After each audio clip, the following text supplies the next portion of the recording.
so I needed to get this fuel line off. Luckily, my brother always lets me borrow his tools to get these off. And then out on the headlights and turn signals, there were these wire taps here where they had probably tapped in for halos on the Sonic Blue GT that this whole harness came off. So I did some brush on electrical tape on each of those since it was just one little jab from those wire connectors. And then I did go back and I wrapped it with electrical tape to make sure that it was all nice. And then coming in and started working on the brake lines, getting those all back on the car.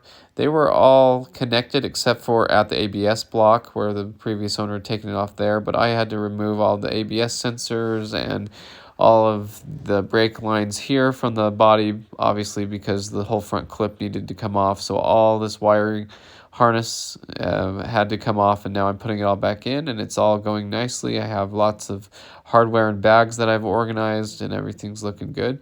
So lots of work. Always awesome to look over and see a beautiful zinc yellow Mach 1 that I own, as I am working on this zinc yellow GT project car.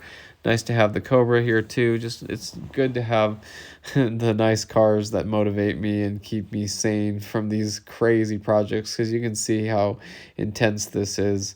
I'm very deep into this project, but I'm enjoying it. I tell my friends I wouldn't be doing it if I didn't like it, and I turn on the music and I go out and I work on the car and I just have a lot of fun. And so there's obviously reasons why I do it. Now, this is the ABS bracket. It was bashed up pretty good, and this is the ABS block, and the lines were all off of it. I put those lines back on, and they all went in pretty easily. And I got all the harnesses run on the inside and zip tied them, because I've seen people will not put these in right, and they'll fall down onto the wheel and rub, and they'll have all sorts of issues, and they don't know where the wiring problems are coming from. And it's because the harness has been rubbed through from the tire and wires short out, and it's a mess. So I got those all secured, got everything back up where it needed to be, got all the brake lines all back together, so everything's looking pretty good. So thanks for watching. That's the update so far. So stay tuned for more Mustang content.